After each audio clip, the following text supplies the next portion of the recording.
Settle down, grab your notebooks, and take a deep breath. Today is a very special day because we have finally reached the finish line. This is it, the Akhri explainer of the Sales of Goods Act. We're going to take things at a nice, slow, and deliberate pace today so that every single concept locks right into your memory. You've worked so hard to get here, and I am so proud of your progress. Hello, बटया, here we back again with the last unit of Sales of Goods Act और मैं उम्मीद करता हूँ आपका पढ़ाई स्वस्थ, solid और ज़बरदस्ती चल रहा है. So let's move further without any delays. We are going to master this final unit straight from the ICAI material and make your understanding absolutely bulletproof. Okay, let's dive into this. Here's our battle plan for today. We'll start with who an unpaid seller actually is, then explore their rights against the goods, lien, stoppage in transit and resale, and finally, their rights against the buyer. Artamayanda, let's begin. Part 1. Who is an unpaid seller? Meet the hero of our story, the unpaid seller. They delivered the goods, but the villain, the buyer, hasn't paid them. Under Section 45, subsection 1 of the Act, an unpaid seller is defined as someone where the whole of the price has not been paid or tendered. Let me break that down slowly for you. The word whole is literally the most important thing here for your exams. Even if the buyer paid 99% of the price, but 1% is still pending, guess what? You are still considered an unpaid seller. A partial payment still leaves you with your full legal rights. But wait, what if the buyer gave you a check? Well, the ICAI material clearly states that if a bill of exchange or another negotiable instrument is received as a conditional payment and that condition isn't met because the instrument is dishonored, meaning the check bounced, you immediately become an unpaid seller all over again. A bounced check is legally just as bad as no payment at all. But injuda. Okay, let's keep moving. Part 2. Rights against the goods.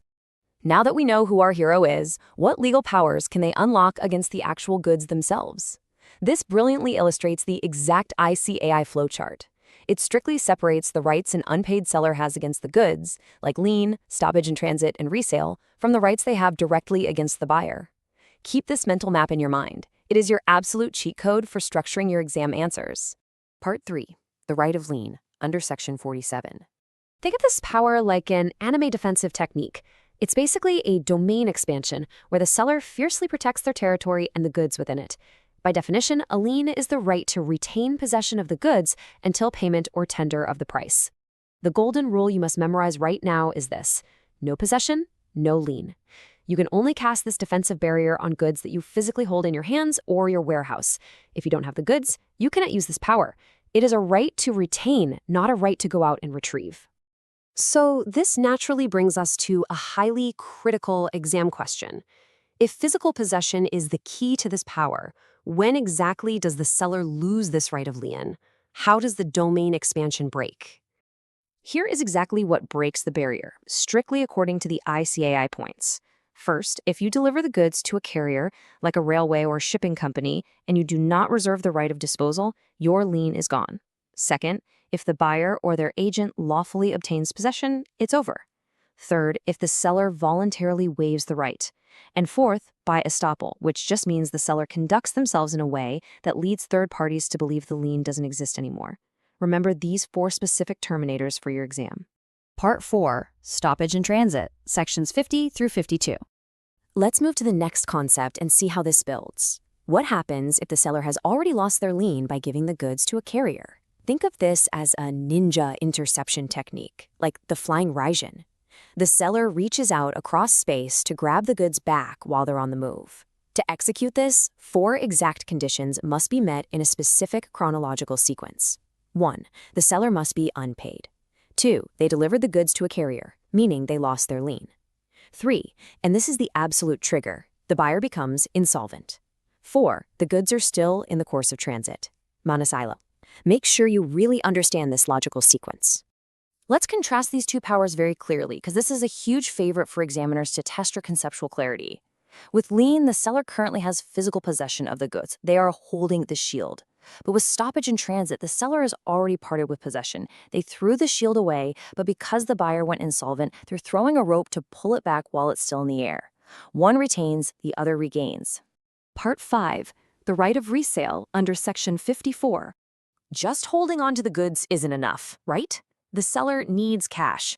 This is the ultimate attack. where the seller officially liquidates the goods to recover their money. If the goods are of a perishable nature, like fresh tomatoes or milk, the seller can resell them immediately. Time is running out, so no notice is needed. But if the goods are non-perishable, the seller must first give a clear notice to the buyer of their intention to resell. If the buyer still doesn't pay within a reasonable time, the seller strikes. Also, if the original contract expressly reserved the right to resell upon default, the seller can go right ahead without waiting. Finally, Part 6. Rights against the buyer, also known as rights in personam. What if the goods are destroyed? Or what if reselling them still leaves the seller at a massive financial loss? Our hero must now pivot and use direct attacks against the villain, the buyer themselves. The seller can file a suit for price if the property has passed, but the buyer wrongfully refuses to pay. They can file a suit for damages if the buyer wrongfully neglects or refuses to accept the goods. They can treat the contract as repudiated if the buyer cancels before the due date. And finally, they can file a suit for interest on the unpaid amount. Garita, do you see how the law completely protects the seller from all angles? I want to end our journey today with a really provocative exam prep question. Think about this. If an unpaid seller goes to court and gets a decree for the price, do they lose their right of lien over the goods? Think carefully about the specific exception we covered under Section 47. The answer is no. They do not lose their lien just because they obtained a court decree. They can still hold those goods hostage until that decree is actually paid out in cash. And with that brilliant legal loophole, we close the book. I have immense pride in all of you for sticking with me and completing this entire series on the Sales of Goods Act. You've got this. Keep revising, stay incredibly focused, and I will see you when we conquer the next subject.